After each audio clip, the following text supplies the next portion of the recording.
कर भला सो हो भला, अंत भले का भला। इजिप्ट जो है दुनिया में अभी स्क्वॉश में काफी डोमिनेट कर रहा है। जब कॉन्स्टेंटली बैड डेज आना शुरू हो जाए ना, there is something not right with this system. अच्छे बुरे सब जगह होते हैं, हमारे साथ भी अच्छा भी हुआ है, बुरा भी हुआ है। तुम पूरी स्टोरी बता दो ना हमारी।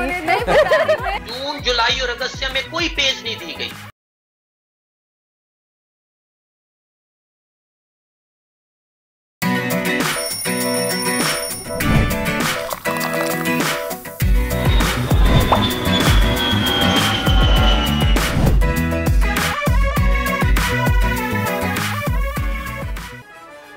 अस्सलाम वालेकुम एवरीवन, गुड मॉर्निंग। आप देख रहे हैं बोल न्यूज़, दुनिया बोल है में आप सभी को वेलकम। मैं हूं सोनिया और मेरे साथ मौजूद हैं फैसल करीम और मेरे साथ मौजूद है सुबह सुबह मेरी कॉफ़ी। टाइम पे मिल जाए बहुत सारी चीज़ें तो क्या ही बात है, और उसमें होती है सुबह की coffee. So finally I have got my, अब इसमें पता नहीं कौन कौन से होते हैं, कैफीन, एंडोर्फिन, मॉर्फिन, जो भी है वो सब मुझे जो ना सुबह का डोज मिल चुका है। That's why we are happy. आप भी रहें खुश, आप भी रहें हैप्पी।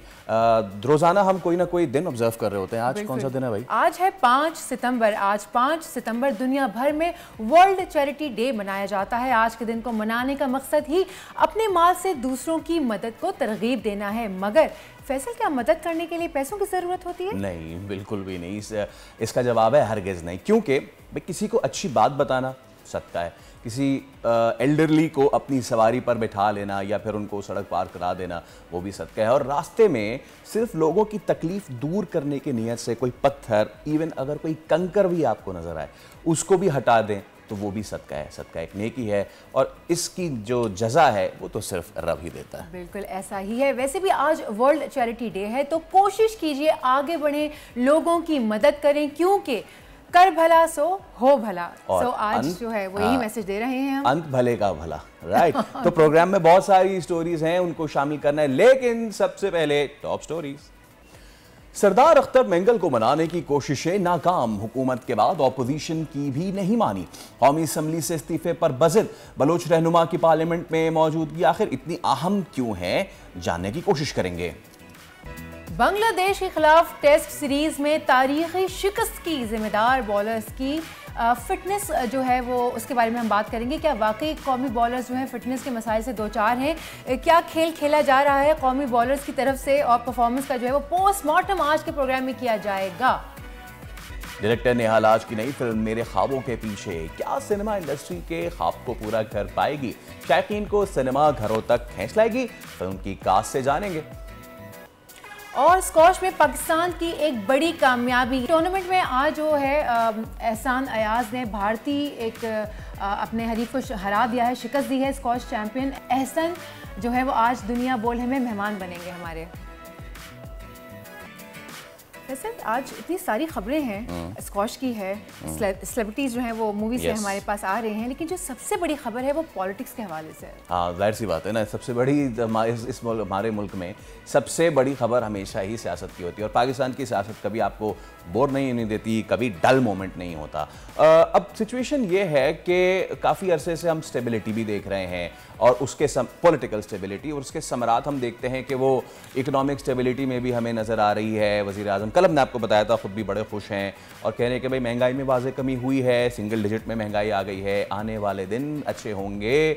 और कल हमने आपको ये भी बताया था कि चीनी वज़ीर आज़म भी पाकिस्तान आ रहा है। बट अंदर खाने मामलात क्या चल रहे हैं वो हम आपको बताते हैं, और वो ये कि पाकिस्तान की सियासी नाराज़ियाँ जो है ना वो बड़ी परेशान कुन होती हैं। और इस बार जो नाराज़ी उठी है वो है बलोचिस्तान से, और बीएनपी रहनुमा सरदार अख्तर मेंगल जो हैं उन्होंने सियासत से अलग ही होने का ऐलान कर दिया है। असेंबली रुकनियत से उन्होंने इस्तीफ़ा दे दिया है और अब ये देखें उनको सब मनाने की कोशिश कर रहे हैं। कल राना सनाउल्लाह भी चिप्ड इन, मौलाना फजलुर रहमान भी चिप्ड, और हर कोई उनको मनाने की कोशिश कर रहा है, लेकिन वो कह रहे हैं कि मैं पार्लियामेंट में नहीं आऊँगा। तो अब सिचुएशन क्या है और क्यों इस तरह की चीज़ें हो रही हैं, इस सब पे हम बात कर लेंगे। हमारे साथ हमारे गेस्ट मौजूद हैं, नून लीग के मलिक रफ़ीक। मलिक साहब अस्सलाम वालेकुम, बहुत शुक्रिया आपके कीमती वक्त का। तो पहले तो सवाल ही यही है मेरा कि हम देख भी यही रहे हैं कि स्टेबिलिटी तो चल रही है, लेकिन बड़ी मुश्किल से स्टेबिलिटी आई। आम शहरी जो है उसका जो मसला जो है वो आज भी रोटी है और सस्ता इलाज है, इसका हुसूल है। इस सारे मामले पे आप क्या कहेंगे? पहले तो आपने इंटरव्यू में कहा कि आप देख रहे हैं कि सियासी हालात भी बेहतर है, माशी हालात भी बेहतर हो रहे हैं। अब बात यह है कि माशी हालात की बेहतरी की तो जो खबरें आ रही हैं बेहतर है, ठीक है ना जी। मोदी ने भी उसकी रैंकिंग, पाकिस्तान की रैंकिंग कुछ बढ़ाई है और डेफिसिट में भी कमी आई है। इसी तरह से स्टॉक एक्सचेंज भी ठीक जा रहा है। देखिए, तकलीफें तो है और बर्दाश्त करनी पड़ेगी। कहना बड़ा आसान है कि बर्दाश्त करनी पड़ेगी, जिन पर तकलीफें आती हैं उन्हीं को पता होता है। मगर मुस्तकिल बुनियादों पर अगर इस तरह के फैसले किए जाए जिससे कुछ साल, 2 साल या कुछ अच्छा तकलीफें बर्दाश्त करने के बाद हम अपने पाँव पे खड़े हो जाए और मकरूज मुल्क की बजाय हम बेहतर और डेट फ्री कंट्री हो जाए और हर वक्त कासा गदाई लेके फिरने की बजाय हम सेल्फ सफिशिएंट हो जाए, अल्लाह ताला ने, मैं समझता हूँ कि हमारे मुल्क को बिल्कुल छबिए आलाए रब्बे कुमार तो कज़्ज़बान की जीती जागती तस्वीर बनाया है। क्या अल्लाह ताला की नेमत इस पाकिस्तान में नहीं है? मगर अफसोस ये है कि हमने इत्तफाक नहीं है, हमने नफाक है, हम अनावरस्त है, हम जिद्दी लोग हैं। हमसे मुराद ओवरऑल बात कर रहा हूँ, हर बंदा तो नहीं है, मगर फिर भी मुस्बत सोच को परवान चढ़ाना चाहिए। मुल्क तो आखिर अपना है। जमाते हैं, कभी किसी की हुकूमत, कभी किसी की हुकूमत। अगर ये सारी जमातें इकट्ठी हो जाए, ये बातें एक तरफ का कौन मांग रहा है डील या कौन मांग रहा है डील या कौन नहीं मांग रहा, या कौन चाहता है मैं मुज़ाकरात करूँ और कौन नहीं चाहता मुज़ाकरात करूँ, this is the dire need of time कि इस वक्त जो है सबको बैठ के प्रायोरिटीज फिक्स करनी चाहिए, अपनी जिद और अनाज छोड़नी चाहिए। इक़्तिदार तो सारों ने देख लिया है जी, और अपने आने वाले वक्तों में पता नहीं इक़्तिदार का हुआ किस। बिल्कुल सर, आप सही कह रहे हैं। मलिक साहब, कुछ बेहतरी की जानिब था हमारा जो मुल्क है, अल्लाह ताला ऐसे ही रखे हमारे मुल्क को और बेहतरी की जानिब गामजन हो। सियासी इंतशार ख़त्म हो गया था, फिर अचानक से जी खबर आती है कि अख्तर मिंगल साहब जो हैं वो सियासत छोड़ गए हैं और सियासत की जो ये उथल पुथल है और अचानक से सियासत में जो अनसर्टेनिटी है, इसको आप देखते कैसे हैं? देखिए, बलूचिस्तान के हालात आज के ख़राब नहीं। बलूचिस्तान के इशू पर कभी उस तरह से नहीं सोचा गया। बलूचिस्तान के जितने बड़े लीडर हैं या दुनिया से रुखसत हो गए, सारे वो पाकिस्तान के साथ मुखलिस थे और फेडरेशन के हामी थे, ठीक है जी। बड़े बड़े नाम हैं, सरदार वाकफ बजिंजो है, अकबर बुख्ती साहब है, ये मैगल साहब हो गए, बाकी लोग हैं, बड़े बड़े नाम हम ले सकते हैं, सारे मुहिब्बे वतन हैं। दरअसल बात यह है कि वहाँ पे जो दहशत गर्दी है उसकी कई किस्में हैं। एक तो वो है जो हमारे हमसाया दुश्मन मुल्क के हाथों खिलौना बन के और अपने हकूक के बहाने वो एक जंग का नक्शा पेश करके और दहशत गर्दी कर रहे हैं। उनको हमें सेपरेट सोचना चाहिए, उनके साथ सेपरेट तरीके से हैंडल करना चाहिए और उनको छोड़ना नहीं चाहिए। कुछ ऐसे लोग भी हैं जो हालात से तंग आकर, जिनके मिशन पर्सन है और ख़ास तौर पर जो इस तरीके से डरे हुए हैं कि अगर उनके घर के एक फर्द ने दहशत गर्दी की है या कोई कानून को हाथ में लिया है तो अगर तमाम अहले खाना उसका निशान बने। तो इस तरह की कई मिसालें हैं। इन मसलों का सियासी हल है, बंदूक से इसका हल नहीं हो सकता। आज तक बंदूक से हल कभी बलूचिस्तान का नहीं हुआ। वहाँ की मकामी क़यादत, इसमें हमें थोड़ा सा बाइफरकेट करना पड़ेगा। बलूचिस्तान की फेडरेशन की हामी क़यादत सिवाय मौका परस्त सियासतदानों के, इस पर मैं फिर जोर दूंगा सिवाय मौका पर सियासतदानों के बाकियों को मिला के बैठ के ये बात बिल्कुल ठीक है मलिक साहब, लेकिन देखें ना, बात यह है कि इस वक्त मुल्क को दाखिली एतबार से जो है जिन चैलेंजेस का सामना है उससे निमटने के लिए हुकूमत क्या कर रही है, और यकीनन तमाम इदारे तो एक पेज पर हैं, तो what's our one line policy then?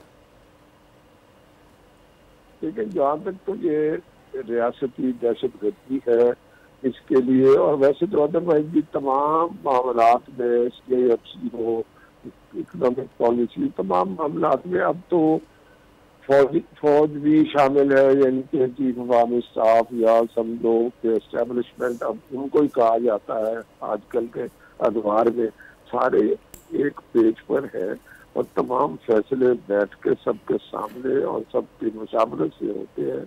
अल्हम्दुलिल्लाह ये चलते रहना चाहिए, और बड़े हम अगर बड़ी माइन्यूटली देखेंगे कि फौज की, चलें ठीक है मलिक साहब, ये बात बिल्कुल ठीक है कि country is on the right direction, लेकिन अंदर खाने जो मामला चल रहे हैं, ख़ास तौर पे जो इस वक्त सियासी नाराज़ियाँ हैं उन्हें दूर करना बहुत ज़रूरी है, क्योंकि आगे अगले महीने में एक बहुत अहम समिट होने जा रही है पाकिस्तान में, बहुत अहम विज़िट होने जा रहा है, तो इससे पहले क्या ही अच्छी बात हो कि हम ये तमाम तर सियासी नाराज़ियाँ दूर कर लें, और जो पार्लियामेंट से बाहर चले गए पार्लियामेंट में वो आ जाएँ, लेकिन उनके जो तहफ़्फ़ुज़ात हैं उनको भी ठीक तरीके से सुना जाए। ऐसा ही अब वक्त हो जाता है एक ब्रेक का, ब्रेक लेंगे, वापस आएंगे और दुनिया बोल है को आगे बढ़ाएंगे।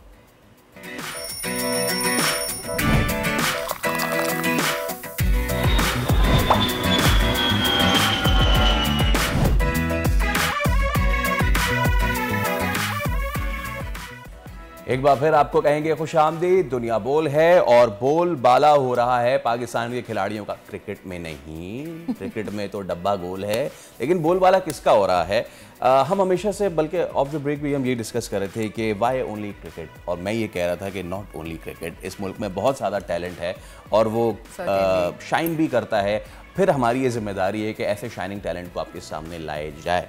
तो फिर आज कौन है हमारे साथ और क्या किया उन्होंने? बिल्कुल, पाकिस्तान के एहसन अयाज ने अमेरिका में होने वाले कोलेबल ओपन स्क्वॉश टूर्नामेंट को जीत लिया है, और ज़बरदस्त तरीके से जीता है भाई। उन्होंने भारत में जो हमारे हरीफ थे उनको हराया उन्होंने। हमारे साथ इस वक्त लाइन पे मौजूद हैं एहसन, उनसे बात करते हैं। अस्सलाम वालेकुम Ehsan and welcome to the show.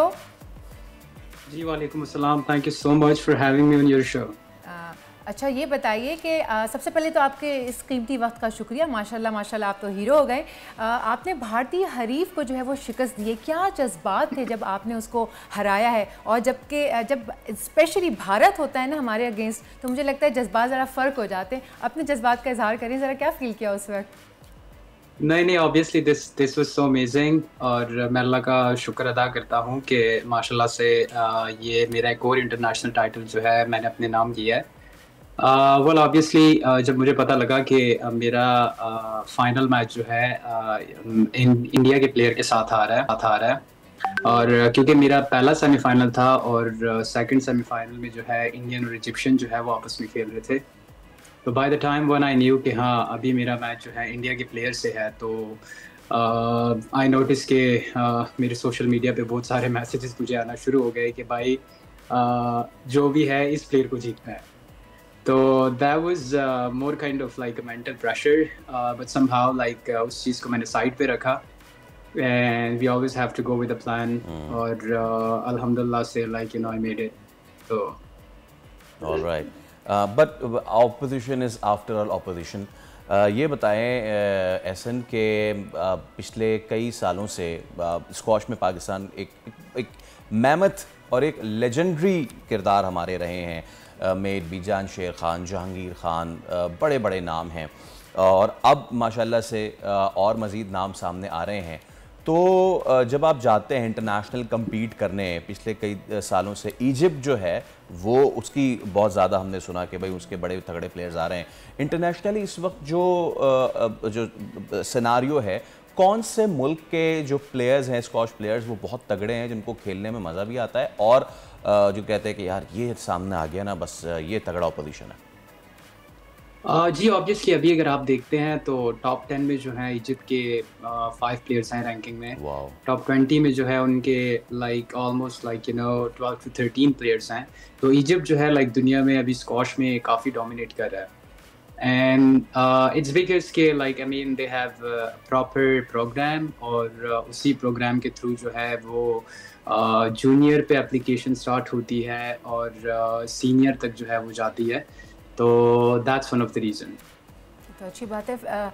ऐसा मैं एक क्वेश्चन करना चाहूँगी क्योंकि इस वक्त काफ़ी सारे बच्चे हैं जिनकी आप इंस्पिरेशन हैं, जो बहुत सारे बच्चे ऐसे जो स्क्वॉश में खेलने आना चाहते हैं, और अदरवाइज़ भी ये सवाल वैसे एक जनरल उसका है कि इतना मेंटल प्रेशर होता होगा। जैसे अभी आपने बताया कि इजिप्शियन जो प्लेयर्स होते हैं बहुत स्ट्रॉन्ग होते हैं, अगर आपके ऑपोजिशन में आपके ऑपोजिट अगर भारत से कोई है, इंडिया से कोई है, तो आपका एक मेंटल प्रेशर होता होगा। लाइक अभी एस यू सेट के मुझे मैसेजेस आने शुरू हो जाते हैं। तो ये जो मेंटल प्रेशर होता है आपके स्पोर्ट्स का, वो आप कैसे हैंडल करते हैं? जी देखिए, पाकिस्तानियों पे तो आई मीन अगर आप प्रोफेशनल प्लेयर हो तो नो डाउट लाइक आप पे मेंटल प्रेशर जो है किसी भी मैच का होता है। स्पेशली हम पे लाइक थोड़ा सा इंडिया का प्रेशर इस वजह से ज़्यादा होता है, like it's more of like you know a political view, जहाँ पे उस वजह से जो है हम पे बहुत ज़्यादा प्रेशर इस चीज़ का होता है। बट साथ ही साथ जो है हमारे पाकिस्तानियों पे लाइक मोस्टली और भी फाइनेंशियल इश्यूज की वजह से काफ़ी प्रेशर्स होते हैं, like everything they have to manage by their own. बाकी जितने प्लेयर्स अगर हम देखते हैं तो उनके साथ जो है ये वाला प्रॉब्लम थोड़ा कम होता है। हमारे तो वीज़ास के इशू होते हैं, हमें हर एक चीज़ को खुद ही मैनेज करना होता है। तो ये है कि हमारे पाकिस्तानी प्लेयर्स जो हैं इसी मेंटल प्रेशर के साथ भी अगर इतना परफॉर्म करते हैं तो सल्यूट टू देम।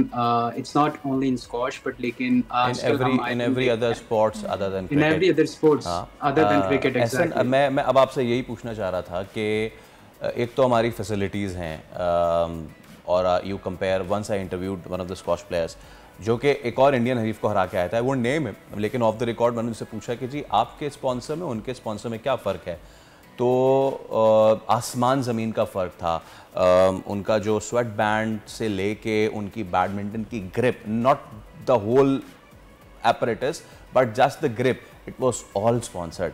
आप ज़रा बताएं, from sponsorship to the training और from training to the grassroots level facilities, Pakistan कहाँ पे खड़ा हुआ है? कैसे आप लोग तैयारी करते हैं और कितनी ज़्यादा सहूलियात की कमी का सामना करते हैं आप लोग? जी, that's a very good question. Obviously मैं इसको रिस्पॉन्स करना चाहूँगा। अगर पाकिस्तानी प्लेयर्स को देखा जाता है, जैसे अभी मैं ये फाइनल जीता हूँ और अभी आप देख रहे हैं कि इट्स अ हाइप और हर कोई जो है लाइक इट्स बिन, मैं आपको अगर बताऊँ तो इट्स बिन 2 days के लाइक मैं रात को 4-4, 5-5 बजे, सुबह के 5-5, 6-6 बजे मैं सो रहा हूँ, just because there is the time difference. तो मैं इंटरव्यूज़ जो है मेरी लाइंड अप हैं, तो मैं 6-6, 7-7 बजे जो है सो रहा हूँ। ये सिर्फ और सिर्फ लाइक अभी हाइप है, ये 2 हफ्ते चलेगी and then it's gone.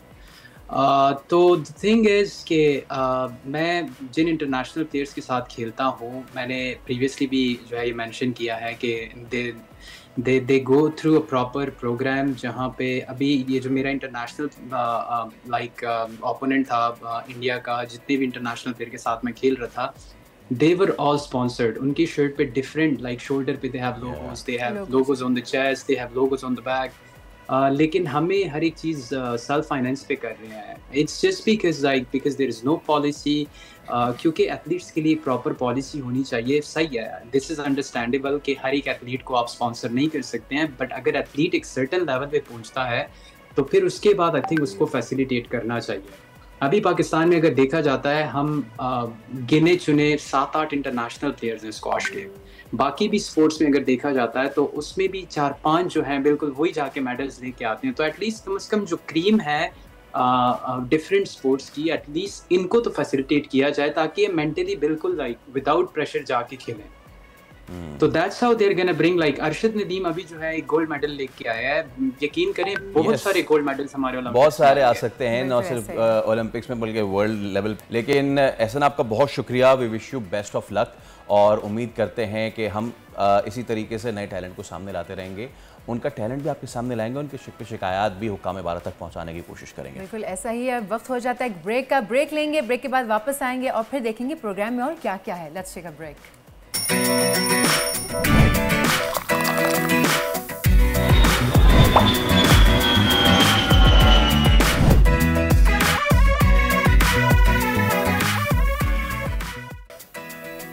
Welcome back जनाब, दुनिया बोल में एक मरतबा फिर आप सभी का वेलकम। ये जो अब टॉपिक है ना जिस पर हम डिस्कस करने वाले हैं, ये आप फैसल की बॉडी लैंग्वेज देख रहे हैं, इंथुजियाज्म जो है ना वो आपको खुदक के बाहर निकलता हुआ नजर आ रहा है। काम बिफोर स्टॉर्म, क्योंकि अब जो तूफान आने जा रहा है ना वो हर पाकिस्तानी के दिल में तो है ही। देखिए भाई, एक चीज़ होती है हारना, एक चीज़ होती है बुरी तरह हारना, एक चीज़ होती है मुसलसल हारना, लेकिन एक चीज़ होती है सब कुछ ठीक होने के बावजूद हारना। और अब मतलब पांचवी छठी चीज़ें होती है कि सब कुछ ठीक था लेकिन अचानक से क्या हुआ। Pakistan cricket we all know कि अपने बदतरीन दौर से गुजर रही है। हमारे पास हम जिस चीज़ का बहुत ज़्यादा टॉल क्लेम करते थे, that was our pace battery, right from Sarfaraz Nawaz and the Khans and उसके बाद वसीम और वकार एंड शुएब एंड समी। मैं नाम गिनता जाऊँगा और ये प्रोग्राम ख़त्म हो जाएगा लेकिन नाम ख़त्म नहीं होंगे। लेकिन अचानक से क्या हुआ, हमारी batting always used to be like this.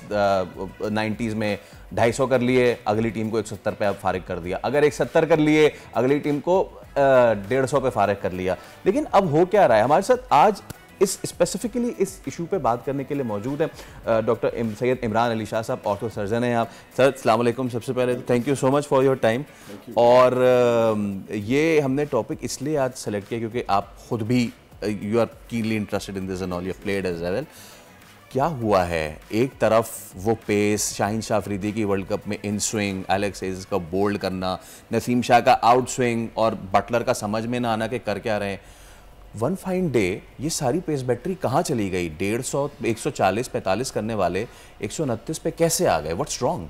देखिए, every sport has a good and bad day. Every country, every cricket team, every football team, let alone any other sport, have good days and bad days. मगर जब constantly bad days आना शुरू हो जाए ना, there is something not right with this system. I think there has to be an overhaul of how cricketers in Pakistan are trained. आप कुछ ना करें, आप सिर्फ PCB के YouTube पेज पे चले जाएं और आप इंग्लिश क्रिकेट बोर्ड के YouTube पेज पे चले जाएं। जस्ट डू दिस, अभी जाके बैठे, आपके व्यूअर्स जो देख रहे होंगे से बोलूँगा ये कर लें, गो टू द इंग्लैंड के क्रिकेट बोर्ड, ECB कहलाता है, और PCB, look at the difference. There is a special section है उनका ऑन ट्रेनिंग। हमारे YouTube पे दिखाते हैं कि बाबर आजम ट्रेनिंग कर रहा है, शाहीन अफरीदी ट्रेनिंग कर रहा है, शायद उनको इंडिविजुअलाइज करके दिखाते हैं। इंग्लिश क्रिकेट बोर्ड में दिखाते हैं किस तरह ट्रेनिंग करनी चाहिए, डन बाय प्रोफेशनल्स। हमारे तो खुद क्रिकेटर सीख रहे हैं, उनसे क्या सीखना? You should learn from people who know the stuff. तो देयर ये सो कहते हैं ना, basically grass root levels. Another thing is that I still think, देखिए हम तो क्रिकेटर्स की बात करके फिर नेम एंड शेम करना शुरू कर देते हैं। ठीक है, I know we had legends like not only in cricket but in squash, like Jahangir Khan and Imran Khan, you had Wasim Akram, they all cricket big giants and legends. उस ट्रेनिंग की बात और थी, अब ट्रेनिंग की बात और है। वो मेरे ख्याल से I don't think that there is that much effort put in training. There's effort put in performance. We are expected for people to perform and not to train. They burn out. People burn out. Sir यहाँ पे मैं समझना चाहूँगी कि जो आप trainings की बात कर रहे हैं, तो पहले की ट्रेनिंग्स और अभी की ट्रेनिंग्स में ऐसा क्या फ़र्क है कि उस वक्त के जो वो थे, जो प्लेयर्स थे वो इतने स्ट्रॉन्ग थे, और अभी के जो हैं वो यंगस्टर्स हैं लेकिन फिर भी वो उनका मुकाबला नहीं कर पा रहे। There's also an element of social media as well at the moment. एक प्लेयर पहले ज़माने में आपके ख्याल से जब वसीम भाई थे, वसीम अकरम एंड शाहिद अफरीदी, उस ज़माने में भी सोशल मीडिया था, मैं इतना नहीं था, इतना हावी नहीं था।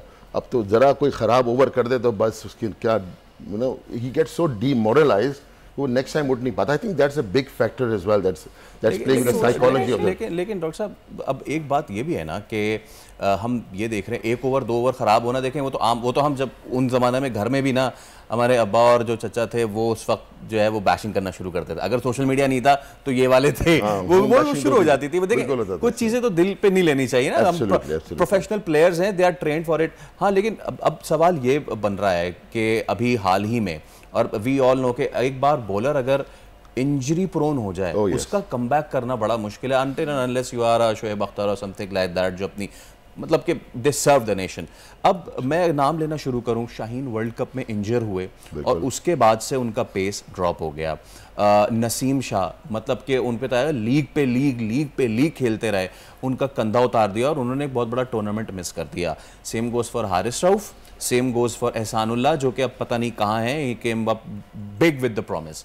तो हमें ये बताएं कि जो हमारा जो ये जिम रूटीन एंड ऑल, एक बॉलर के लिए जिसको स्प्रिंट करना है और जिसको अपना आर्म यूज़ करना है, जिसको अपने ये मसल कलाई यूज़ करनी है, उसकी रिजीम क्या होती है, और with the passage of time जब ये चीज़ डिके होना शुरू हो जाए तो उसको फिर कैसे ख्याल रखना जब मैं मेडिसिन पढ़ रहा था यूरोप में और फिर इंग्लैंड में मैं जूनियर डॉक्टर के तौर पे काम कर रहा था, तो कभी कभी मैं हेल्प करता जाके, वॉज वेरी जूनियर डॉक्टर, पहले 2 साल एक्साइटेड होता है, नए नए डॉक्टर बने, लैब कोट पहना, आला लगाया, और इंग्लैंड की बात कर रहा हूँ, और इंग्लिश क्रिकेट बोर्ड में जाके ऐसे हेल्प करते थे, ओवल क्रिकेट ग्राउंड है वहाँ पे जैसे जैसे वॉलंटियर, और मुझे अभी तक याद है उनके सीजन्स होते थे। देखिए ये again there is no point talking about क्यों खराब कर रहे हैं, वजह क्या है खराब होने की, that's the key question, and I really think that it all starts from pre season training, and in the end season training, बीच में एंड्योरेंस ट्रेनिंग होती है।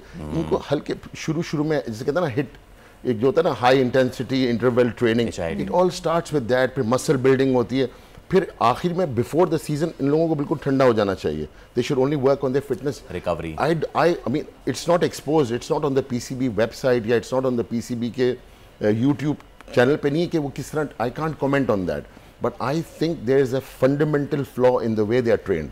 इनकी ट्रेनिंग पे कंसंट्रेट करना चाहिए। आपने बिल्कुल सही बात की भाई, तो शोएब अख्तर को कहते हैं तेजगाम एक्सप्रेस, आपको पता है शोएब अख्तर की बॉलिंग की स्पीड क्या थी, world record 100.23 miles per hour, 100 miles per hour, मतलब 8 घंटे में इसकी बॉल अगर यहाँ से फेंके कराची से 8 घंटे में लाहौर पहुँच जाए, इस्लामाबाद पहुँच जाए इसकी ball, it's just amazing.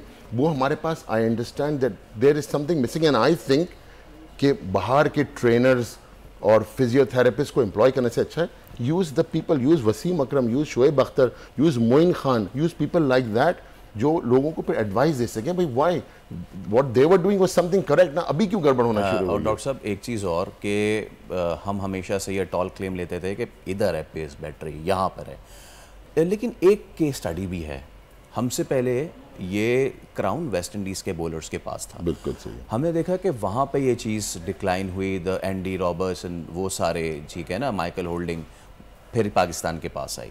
Pakistan के पास से हम ये सोच रहे थे कि अब क्या होगा, ऑल्दो के पाइपलाइन में और भी बहुत सारे पेसर्स हैं, and me as a former छोटा मोटा player believes we'll come back, but ये टिल्ट कैसे हुआ कि पड़ोसी मुल्क में पेस कैसे चला गया, from the Bumrah to Mohammed Shami, Siraj, उनके पास तो ये कल्चर ही नहीं था कि pace bowlers they were heavily dependent on the, उन पे टिल्ट नहीं किया है, हम लोग खराब हो गए, हमारी स्टैंडर्ड गिर गए। जब हमारे स्टैंडर्ड गिरेंगे तो औरों के स्टैंडर्ड बेहतर लगना शुरू हो जाएंगे। We have to improve ourselves, and I am telling you again, cricket under 14 under 16 से शुरू होती है। हम छोटे, मुझे अच्छी तरह याद है, मैं सेंट पैट्रिक हाई स्कूल सदर का पढ़ा हूँ, हमारे एक वलवला और जोश होता था यार अंडर 14 के ट्रायल्स हो रहे हैं। अब तो मेरे ख्याल से अब सेंट पैट्रिक हाई स्कूल में और बाकी स्कूल में पता ही नहीं होता अंडर 14 के कब ट्रायल्स हो रहे हैं, अंडर 16 के कब ट्रायल हो रहे हैं, because we are so again we are, I mean there is nothing wrong with electronic media, but the kids, the new generation जो है वो अभी भी, मैं श्योर हूँ जो भी बच्चे देख रहे होंगे, हाथ में एक हाथ में मोबाइल होगा, एक हाथ में फेसबुक होगा, एक हाथ में ट्विटर होगा, एक हाथ में ये वो XYZ। So I think the life style has changed, मगर जो लोग फोकस्ड हैं, देखिए ना हमारे क्या नाम था उसके, javelin thrower Arshad Nadeem, he had no, I mean खुद डेडिकेटेड था वो बंदा, ही हैड 100% डेडिकेशन, एंड उसने ना भी, these are the people who are the real ambassadors of Pakistan, I would say. और cricket has to come back, I think, yes, hockey का भी बहुत बड़ा स्कोप है, बट जब तक क्रिकेटर खुद सिंसियर नहीं होगा और जब तक Pakistan cricket board proper regime नहीं बनाएगा और अपने बेसिक चीज़ें, देखें जो मैं बात कर रहा था अर्लियर ऑन के, इंग्लिश क्रिकेट बोर्ड किस तरह अपने ट्यूटोरियल बनाता है यूट्यूब पे, उसको देख के लोग इंस्पायर होते हैं, बच्चे इंस्पायर होते हैं, अच्छा हम ये करेंगे तो हमारी बॉलिंग, हमारी स्प्रिंट बेहतर होगी। फास्ट बॉलर एक अलग ट्रेनिंग सेशन होता है, बॉल स्पिन बॉलर का अलग ट्रेनिंग सेशन होता है। अनदर थिंग आप बात कर रहे थे, बहुत अच्छी हमने बात की कि क्यों हम लोग साउथ ईस्ट एशियंस में क्यों हम फास्ट बॉलर्स हैं, जनरली स्पीकिंग रीजन तो वही है ना, इंडिया, पाकिस्तान, बांग्लादेश। जेनेटिकली आपका जो मेकअप है, हम लोग हाइपर इलास्टिक हैं थोड़ा, as an orthopaedic surgeon, so we have that advantage of flexibility in our collagen, the way we are designed. ठीक है sir, thank you so much for your time, और उम्मीद हम यही करते हैं कि पाकिस्तान का जो पेस बैटरी ग्लोरी है वो वापस आए, वो वापस आए ना है, ये तो हमें नहीं पता कब वापस आएगी, लेकिन हमें अभी क्या करना है, ये हमें पता लेनी है एक ब्रेक, और ब्रेक के बाद हम वापस आएंगे और फिर प्रोग्राम को आगे बढ़ाएंगे। यहाँ लेते हैं छोटा सा ब्रेक।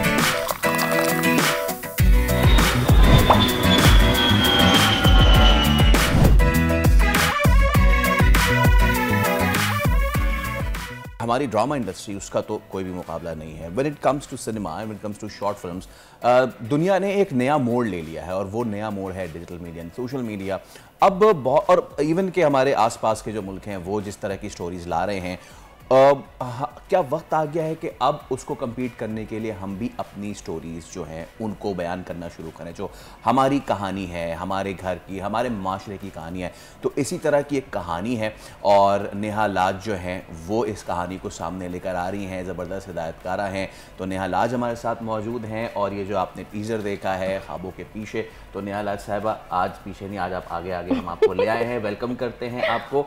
और अब आपकी कास्ट जो है उसको भी हम वेलकम करते हैं। हमारे साथ एक्ट्रेस मौजूद हैं और उनके साथ भी एक छोटी सी नन्ही मुन्नी सी बच्ची मौजूद हैं और वो भी एक एक्ट्रेस हैं। तो चाइल्ड स्टार हमारे साथ मौजूद है अंशरा और हमारे साथ मौजूद हैं एक्ट्रेस एमा। भाई आप सबको welcome to the show.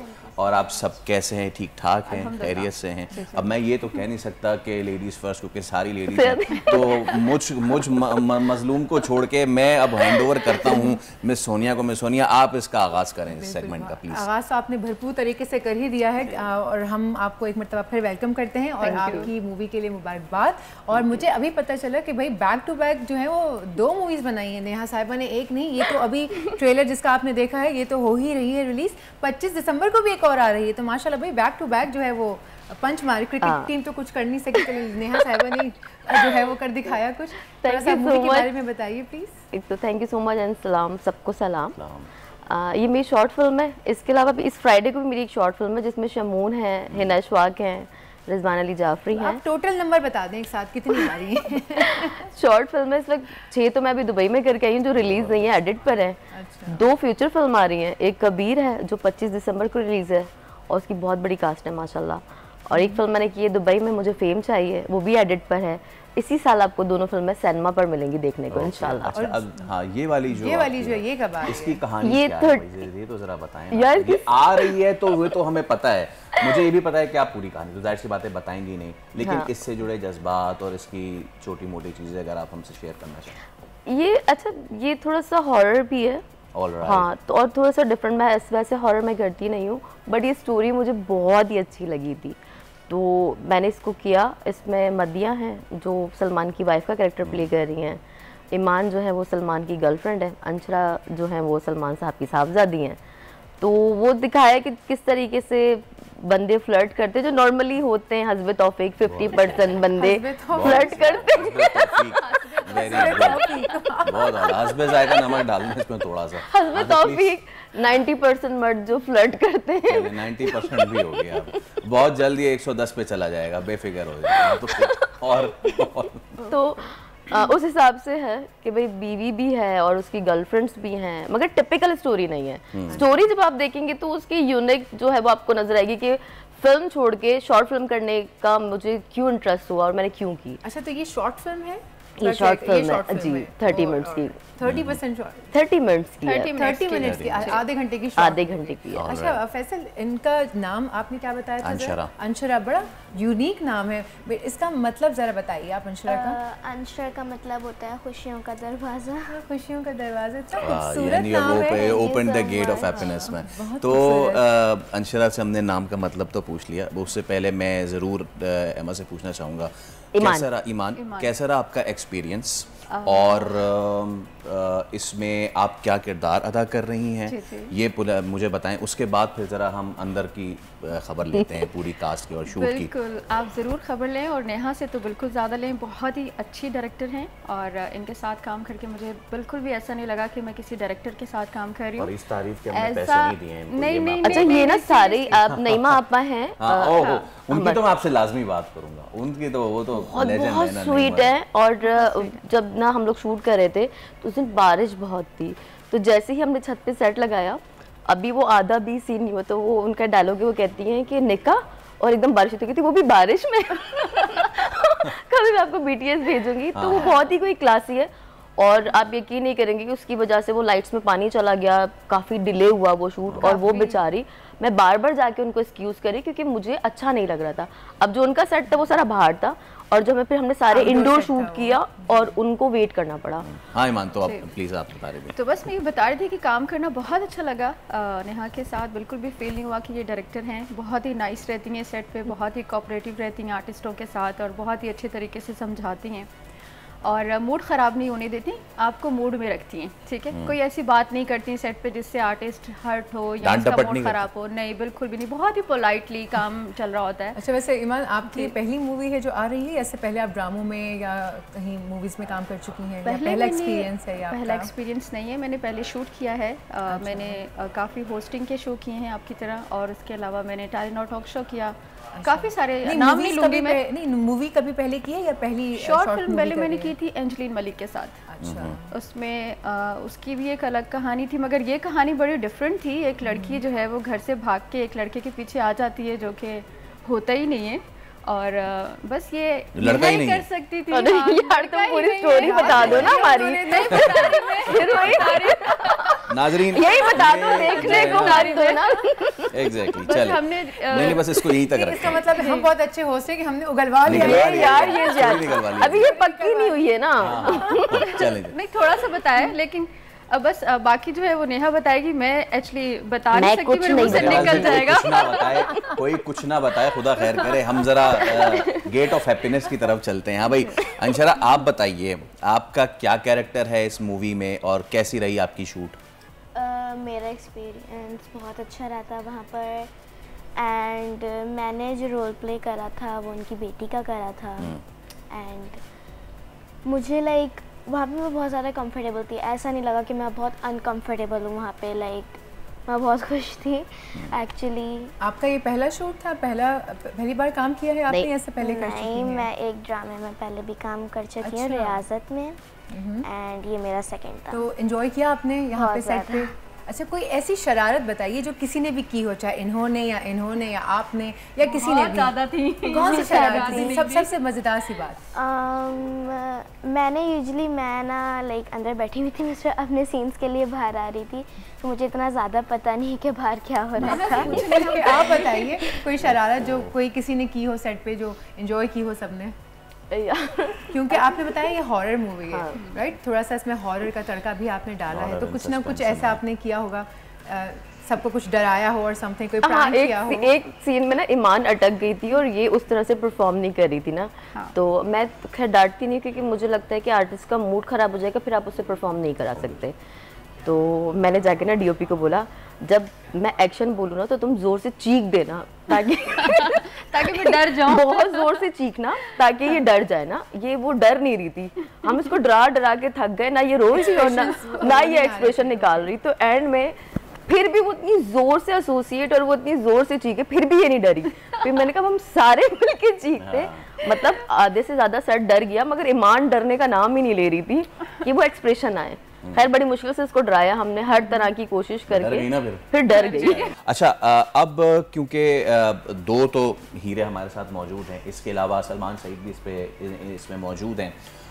Salman जो है एक तो he comes with the name obviously the Saeed family, लेकिन बतौर अदाकार कैसा आपने उनको पाया और उन्होंने आपको टफ टाइम दिया या फिर हुमायूं की तरह is you know very polite and very kind? नहीं, एंड सलमान काफ़ी पोलाइट है। इससे पहले उन्होंने मेरी एक टेलीफिल्म की थी 80 मिनट्स की, रियाजत, उसमें अंशरा भी थी। सो फर्स्ट एक्सपीरियंस मेरा उनके साथ बहुत अच्छा रहा था। टाइम के पंचुअल है, बहुत ज़्यादा प्रॉब्लम होती है आर्टिस्ट के साथ ना, पंचुअल नहीं होते। फिर ये है कि जो भी हम कैरेक्टर देते हैं वो इजीली कैरी कर लेते हैं उसको, तो मुझे उससे प्रॉब्लम नहीं हुई ना। मैं तो टफ टाइम देती नहीं किसी को। हाँ, बिल्कुल। और उन्होंने भी मुझे नहीं दिया। कुछ लोग होते हैं जो मुझे बहुत टफ टाइम देते हैं, बट उसमें से सलमान नहीं है। अच्छा, एक बात बताइए, मुख्तलिफ कहानियों के बारे में आपने जिक्र किया और पाकिस्तानी इंडस्ट्री में माशाल्लाह एक चीज़ है कि हमारे पास टैलेंट जो है वो भरपूर है, डिफरेंट किस्म की कहानियाँ आती हैं। तो जो कहानियाँ आपके जहन में आती हैं वो माशरे की अक्कासी करने वाली होती हैं? लाइक आपको लगता है कि जो मैंने आज ये स्टोरी सुनी है, ये जो आज एक वाक़या हुआ है, इसके ऊपर मैं कोई मूवी बनाऊँ, या फिर आप कोई सेल्फ इमेजिनेशन करके अपनी कोई स्टोरी लेके आना पसंद करती हैं? आपका क्या मौक़िफ़ होता है जब आप खुद कोई स्टोरी लिखती हैं? एक तो जैसे कोई वाकया हो जाता है साथ में, तो मैं कोशिश करती हूँ कि उस पर लिखवा देती हूँ स्टोरी और वो बनाती हूँ। बाकी बायोपिक करना तो वैसे ही मेरा शौक है। और इसके अलावा जो है वो स्टोरी कोई अच्छी आती है तो वो मैं ले लेती हूँ, उसको करती हूँ। जैसे ये स्टोरी मुझे आतिफ ने दी थी, इससे पहले जो शमून वाली है वो भी मुझे आतिफ ने दी थी, वो अच्छी स्टोरी थी। अच्छा, आइस प्यार का आप जिक्र कर रहे थे, मैं आइस प्यार की एक फ़िल्म कर रही हूँ एज अ डायरेक्टर प्रोड्यूसर। सो वो 5 ममालिक में शूट है माशाल्लाह, काफ़ी बड़ी प्रोडक्शन है उसकी। तो जो स्टोरी अच्छी लगती है, अभी मैं सीरीज़ करना चाह रही हूँ पुलिस के ऊपर। जैसे कि हमारे दूसरे ममालिक में होता है कि पुलिस पे अक्सर बेशतर पहली फिल्म होती है आर्मी पे, सेकंड फिल्म होती है उनकी पुलिस पे, फिर जाके लव स्टोरी शुरू होती है। खैर हमारी इतनी हिम्मत नहीं होती, मेरी तो पहली फिल्म पुलिस पे थी, तो मैं चाहती हूँ कि अब मैं पुलिस पे सीरीज़ करूँ। अच्छा, ये बड़ी आम ज़रूरत भी है, क़तई नज़र इससे कि क्या माशरे में इमेज और ये वगैरह, इवन पड़ोसी मुल्क को देख लें। और ग़ालिबन आपसे ही इससे पहले बात ये हो रही थी कि आप हमारे यहाँ देख लें तो हमारे यहाँ एक नेगेटिव पोर्ट्रेयल है, पड़ोसी मुल्क में देख लें तो उनकी बाकायदा जिस तरह मार्वल सीरीज़ होती है उस तरह उन्होंने पूरी पुलिस की सीक्वल और पूरी सीरीज़ की है। तो डू यू थिंक कि नाउ इट्स टाइम कि हम पोर्ट्रे जो है अपनी इस सर्विस को भी अच्छे तरीके से करें? हाँ, देखिए मैं अच्छे बुरे तो हर जगह होते हैं, अच्छे बुरे सब जगह होते हैं, हमारे साथ भी अच्छा भी हुआ है बुरा भी हुआ है, मगर मेरा मानना ये है, जो मैं अब कहूँ पुलिस के लिए, देखिए फोर्सेस तो मुझे सारी पसंद है, मेरे फादर नेवी में थे, तो मुझे वैसे ही वर्दी से बड़ी मोहब्बत है, तमाम वर्दियों से, और अपने पाकिस्तान अपने मुल्क से बहुत मोहब्बत है। तो देखिए पुलिस वाले जो है ना वो फोर्स नहीं है, सर्विस है जी, ठीक है, वो डायरेक्ट उनका हमसे रब्ता रहता है, तो वो बेचारे वैसे ही बुरे हो जाते हैं। अब ये कि एग्जाम्पल आप हैं, आप सही हैं और मैं गलत हूँ, हम थाने जाएंगे बोलेंगे ये सही आप गलत हो, मैं उनको गालियाँ दूंगी, मेरे साथ 4 और देंगे, अगर वो बोलेंगे ये ठीक है तो ये गालियाँ देंगे, उनको 50% बुराई मिलनी है हर तरह से, तो बेचारों का कसूर कोई नहीं है। बट आप ये देखें कि ईद त्यौहार हो, उनकी ड्यूटियाँ लगी हुई होती हैं, मुहर्रम होता है, ऐसा बुरा हाल होता है उनका, तो अगर कोई किसी के साथ बुरा हो रहा है तो इसका मतलब ये नहीं कि 90% लोग सही भी हैं उसमें, 10% के लिए आप 90% को नहीं वो कर सकते, और ये फोर्सेस बहुत इंपॉर्टेंट है। हमें तो सुकून से नहीं बैठ सकते। सही। आप मुझे बताएं कि आपने अभी कहा कुछ पहले भी आपने सीरीज़ की हैं, और ये इसमें आपको क्या ऐसा डिफरेंट लगा कि आपने सोचा हाँ ये जो नेहा स्टोरी लेके आई है इसको तो मैं करूँगी ही करूँगी? सोनिया, जब मैं पढ़ रही थी इसको, तो अब मैं बताऊंगी नहीं ज़्यादा, ठीक है डर गई अब मैं ज़्यादा नहीं बताऊंगी, लेकिन जब मैं इसको पढ़ रही थी तो बड़े मज़े से पढ़ रही थी, और जब आखिर में मैंने इसको जाके पढ़ा तो मैं एकदम से शॉक्ड हुई, और मुझे लगा यार ये भी फ़नी सीन है शायद, और ये कोई फ़नी ड्रामा है। तो मैंने नेहा को कॉल की, मैंने नेहा से कहा कि नेहा ये क्या है, मतलब ये पूरा पढ़ने के बाद उसके बाद आखिर में तो मैं शॉक्ड हो गई, तो लेकिन अब मैं आपको बता नहीं सकती मैं क्यों शॉक्ड हुई, वो आप देखेंगे स्क्रीन पे तो आप भी शॉक्ड हो जाएंगे, और आप लोगों को भी शुरू में बिल्कुल समझ नहीं आएगी कि क्या हो रहा है, आखिर में पता चलेगा कि क्या हुआ है लड़की के साथ और उसकी बीवी के साथ और उसकी बेटी के साथ। लेकिन ये कि बड़ी अच्छी एक टेली फिल्म है, जो कि बड़ा मज़ा आया, आपको देखने में भी अच्छा लगेगा, और डिफरेंट थी। एक तो नेहा की प्रोडक्शन बहुत अच्छी थी, मैंने एंजलिन मलिक के साथ काम किया, तो वो थोड़ी सी सख्त डायरेक्टर हैं, ठीक है, वो जो आर्टिस्ट हैं वो थोड़ा सा लाइक एक डायरेक्टर लगती हैं वो, लेकिन नेहा जो है डायरेक्टर है लेकिन बहुत पोलाइट डायरेक्टर है। तो मैं कोशिश करूंगी कि नेक्स्ट जो मेरा अगला प्रोजेक्ट होगा इंशाल्लाह मैं नेहा के साथ जरूर करूंगी। पहले इन्होंने काटा डाल दिया है तो आप देख लें, आपको मुझे भी नेहा बहुत सॉफ्ट जो माफिन अदाकारा भी जो है उसका भी रोल हो गया है, आखिर में कुछ छोटा मोटा कुछ हो जाए तो मुझे भी बता दीजिएगा। नहीं जरूर। आपकी तो आवाज बड़ी अच्छी है, आपको कैरेक्टर करना चाहिए वैसे। ठीक है, मैं पहले आज का सेगमेंट तो करूँगा। और अंशरा आप ये बताइए हमारे, अच्छा ये थोड़ा सा मैं इस पे ज़रूर बात करना चाहूँगा। गालिबन पिछले साल एक लॉ भी पास हुआ जिसमें चाइल्ड आर्टिस्ट के हवाले से ना था कि उनके क्या होने चाहिए राइट्स, और उनको उनके कितने घंटे के काम होने चाहिए, ये सारी चीज़ें। आप वर्किंग आवर्स आपके कितने होते थे, और स्क्रिप्ट आपको मिलता था या सीन्स, आप उसको बीइंग अ छोटा बच्चा कैसे प्रिपेयर करते हो यार, ये बताएं ज़रा। मैं कोशिश करती हूँ कि जब लाइक मैं जो भी स्क्रिप्ट देते हैं मुझे ना, मैं सबसे पहले तो उसे याद करने लग जाती हूँ, कुछ भूलूँ ना मैं। जब मैंने रियाजत करी थी तो मैं बार बार स्क्रिप्ट को देखे जा रही थी, जो भी काम करूँ, जैसे मैं तैयार हो रही हूँ, मेरा कुछ भी यानी मुझे तैयार कर रहे हैं, मेकअप कर रहे हैं, मेरे हाथ में स्क्रिप्ट होती थी, उसे अच्छे से याद कर लिया। एंड लाइक जब सीन होने से पहले भी अच्छे से सब देख के मुझे याद हो जाता था ऐसे।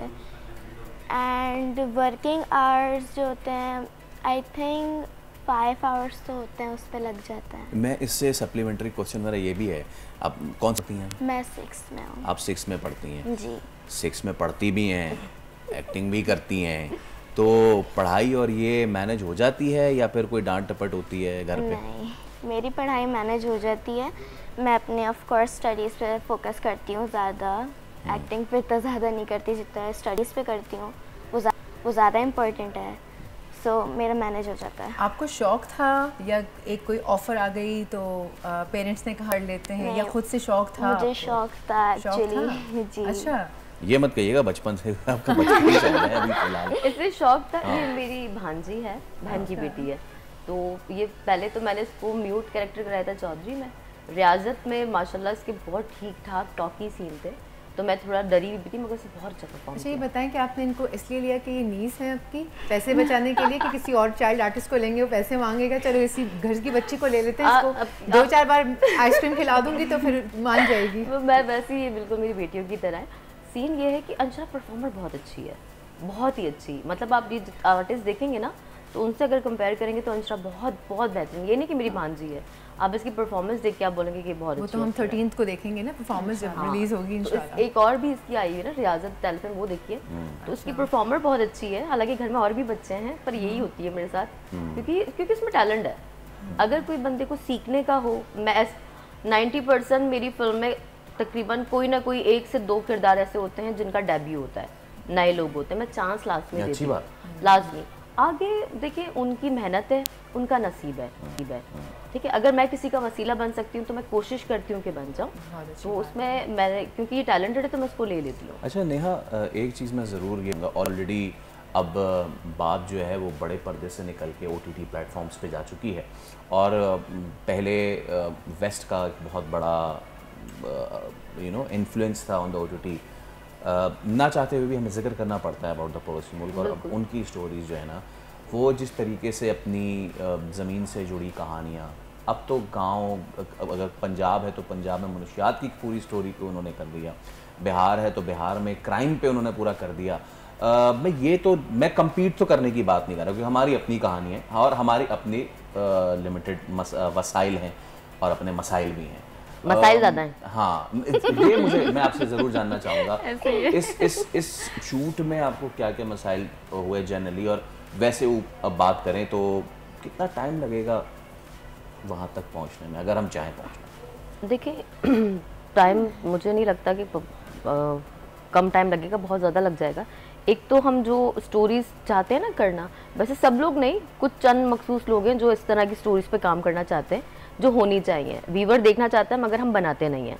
जहाँ हम बनाने खड़े होते हैं वहाँ हमें परमिशंस के इतने इश्यूज आ जाते हैं, ये स्टोरी कैसे ले ली, ये क्यों कर लिया। कोई भी इशू पे हम स्टोरी बना दें तो फिर पहले तो हमारी स्टोरी बनती है, उसके बाद उसको काट दिया जाता है आधे से ज़्यादा, तो वो इतने मसाइल का सामना करना पड़ता है। फिर अगर थोड़ा सा लॉबी सिस्टम है, टेक्निकल, हालांकि बहुत टैलेंट भरा हुआ है हमारे पास ना।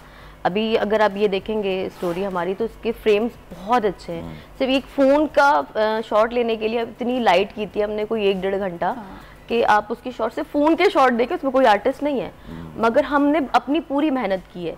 तो हम मेहनती हैं, मगर हमें अच्छी स्टोरी पे काम करने को नहीं मिलता। मेरी खुद की बड़ी ख्वाहिश है कि मैं बहुत हट के और बिल्कुल डिफरेंट प्रोजेक्ट करूं। मुझे तो वो औरतों वाले प्रोजेक्ट करने भी नहीं है, सारे मतलब फुल मर्दाना प्रोजेक्ट हो तो मज़ा आता है करने में, पर डिफरेंट स्टोरी हो। नहीं तो आपने वो मसलों पर रोशनी नहीं डाली। मसलों पर रोशनी ये है कि ऐसे मसाइल थे कि भाई आपने कहा लॉबी बनी हुई है, सारा कुछ है, तो मतलब थोड़ा सा हमें खुल के बताइए कि ऐसे क्या मसाइल थे। कि देखें आपके अलावा भी बहुत सारे लोग हैं ना जो मूवीज़ बनाना चाहते हैं या बना रहे हैं, तो हो सकता है आपकी बातें सुन के वो थोड़ा सा कोई सोल्यूशन निकाल सकें, थोड़ा उनको एक एजुकेशन हो जाएगी उनकी कि अच्छा भाई ये मसले आ रहे हैं इनको, तो हम वो ऐसा करें कि ये मसाइल ना दरपेश हों और हम वो चीज़ बना सकें। या आप क्या और सजेशन देना चाहेंगी जो मसले आ रहे हैं कि भाई ये चीज़ें ठीक करो ताकि मसले ना आए हमारी मूवी में? अच्छा, पहली बात तो है कि जब नया नया कोई प्रोड्यूसर आता है ना, तो हमारे पास ना पूरा का पूरा गैंग बनकर आपके पास, इस प्रोड्यूसर के पास आ जाएगा कि बस तुम पैसे दो और हम बना देंगे। वो हर चीज़ मार्केट से 10 गुना कीमत पे प्रोड्यूसर को पूरा निचोड़ लिया जाता है, मतलब इसको बकरा हलाल कर देना। और अपने काम के साथ ईमानदारी भी नहीं करते। बहुत सारे डिपार्टमेंट ऐसे हैं जिनको खड़े होकर काम करवाना पड़ता है और मुझे अफसोस होता है, क्योंकि ये उनका काम है, उनको खुद से करना चाहिए। आप पैसे ले रहे हो उस काम के, और नए प्रोड्यूसर से तो 10 गुना ज़्यादा पैसे ले रहे हो, बट आप लोग अपने काम के साथ ईमानदारी करते ही नहीं है। और रही बाकी जगहों की, तो मैं उनको एडवाइस यूँ नहीं करूँगी कि वो, जब मैं चौधरी नहीं बनाना चाह रही थी, मैंने दूसरे प्रोडक्शन हाउसेस को कहा कि बनाएं, पर उनका बहुत ड्राई सब्जेक्ट है, तो वो लोग इस तरह के प्रोजेक्ट्स पर काम करना चाहते ही नहीं है, जितना मैंने देखा है। तो बहुत गिनती के चंद लोग हैं जो ये करना चाहते हैं, उनको परमिशंस नहीं मिलती। लेकिन चलें, वो कहते हैं ना, अपने हिस्से की शमा तो जलाते जाएं। और आप मैं जलाना चाह रही हूँ, वो भी नहीं जल रही है। आप सेल वाली शमा जला रहे हैं। मेरे ख्याल से अगली ही आपने ना ह्यूमर बनानी है मूवी, क्योंकि आपका मिजाज वैसे ही है। Neha, thank you so much, thank you so much. Iman, thank you so much. और भाई आप तो मतलब के बहुत ज़्यादा वाला शुक्रिया। हाँ, बहुत ज़्यादा आपका शुक्रिया। आप इसी तरह हंसती रहें, मुस्कुराते रहें, अंशरा खुश रहें। ईमान, आपको भी best of the luck. Neha, आपको भी बेस्ट ऑफ द लक। और आपने मूवी के लिए मुबारकबाद, best of luck for that.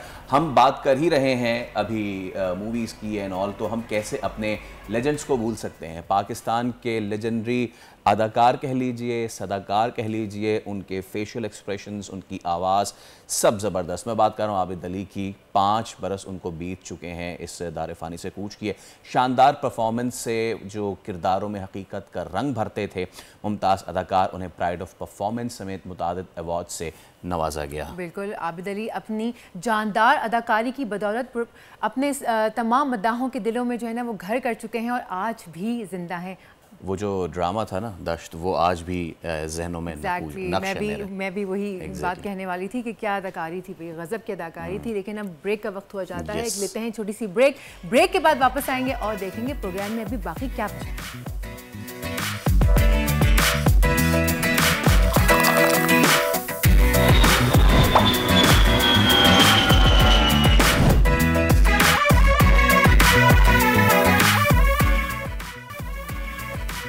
Welcome back जनाब।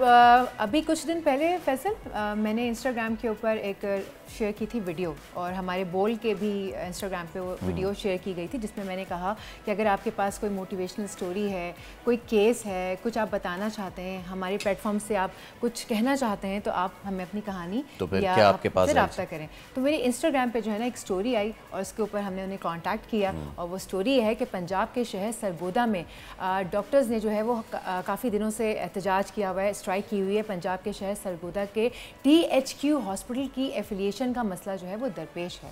अभी बड़ा अहम मामला है, क्योंकि डॉक्टर्स जो हैं वो बेचारे रुल गए हैं। डॉक्टर्स तो रुले हैं, पेरोल पे उनको नहीं लिया जा रहा। मरीजों का बुरा हाल है। हमारे साथ डॉक्टर रज़ा फ़ारूक साहब, vice principal Sargodha medical college मौजूद हैं। डॉक्टर साहब, सबसे पहले तो thank you so much for your precious time. ज़रा बताएं कि क्या इशू है एफिलिएशन का, क्यों पेरोल पे नहीं ले रही डॉक्टर्स को पंजाब हुकूमत? सबसे पहले तो मैं बोल न्यूज़ वालों का शुक्रिया अदा करता हूं कि उन्होंने हमें मौका दिया कि हम अपने मौक़िफ़ का इज़हार कर सकें।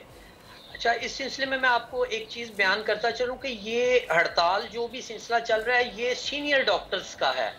ये यंग डॉक्टर से ज़्यादा सीनियर डॉक्टर से रिलेटेड इशू है।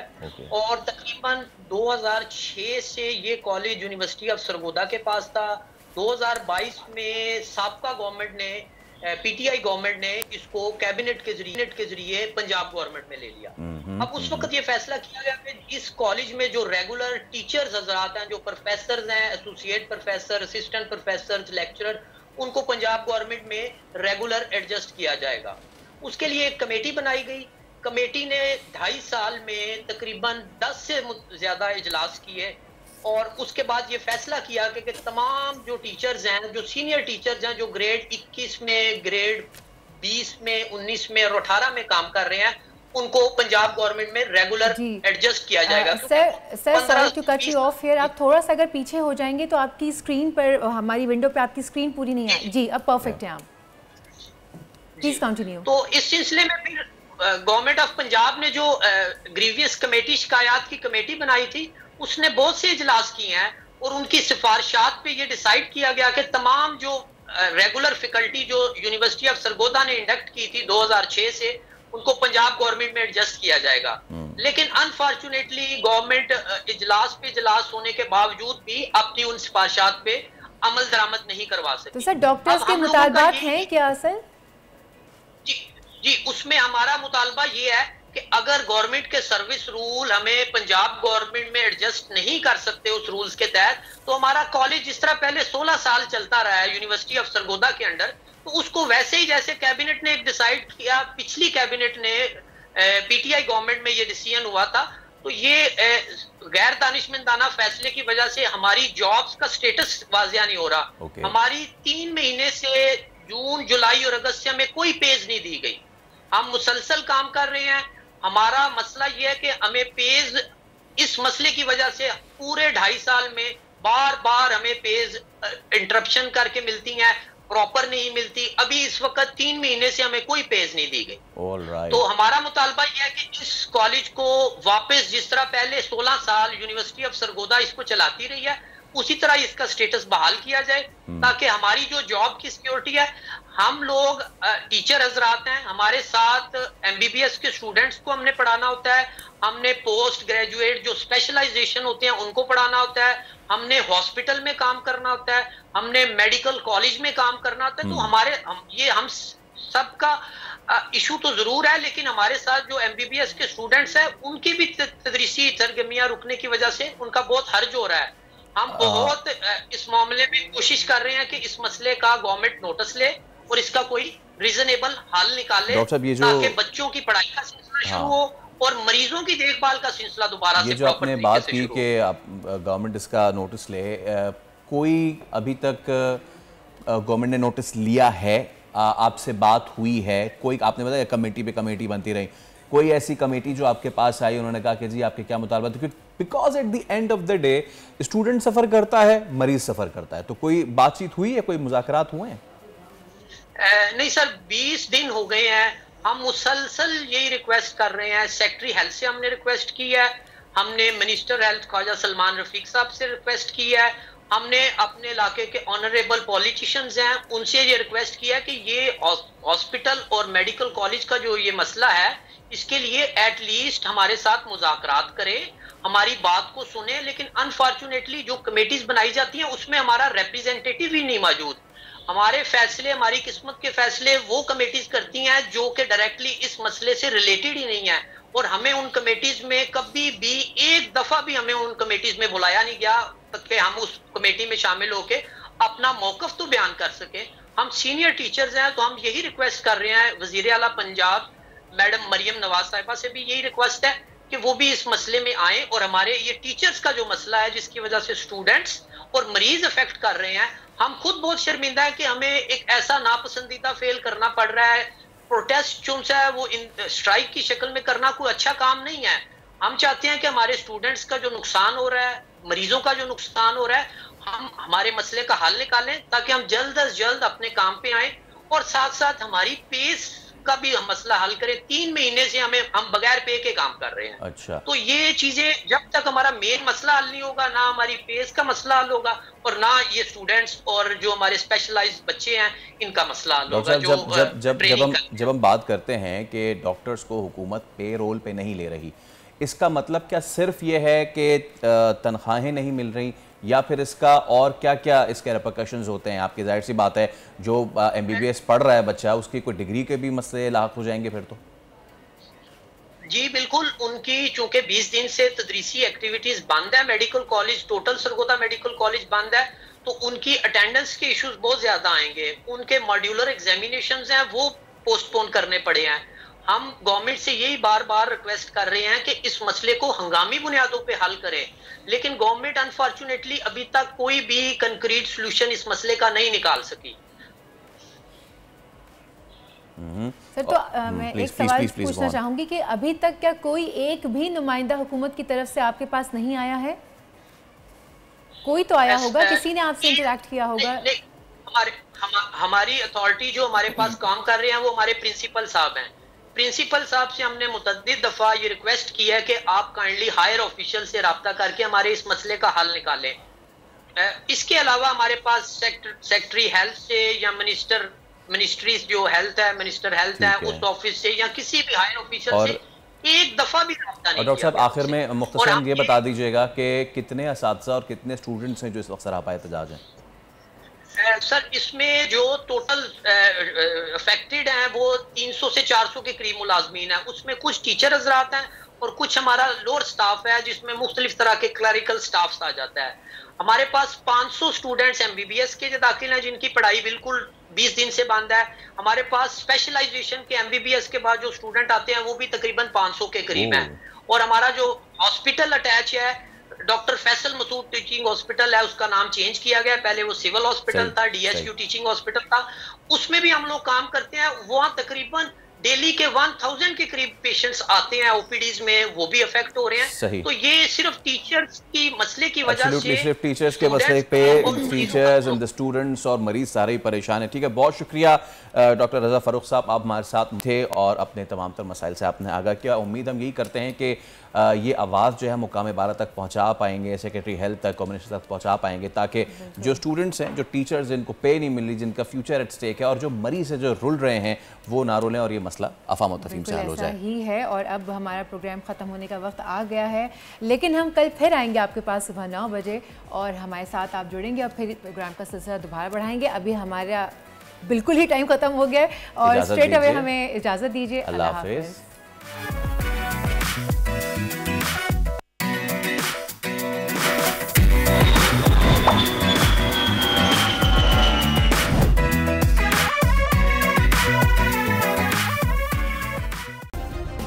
सब्सक्राइब करें और बेल दबाएं ताकि कोई खबर रह न जाए।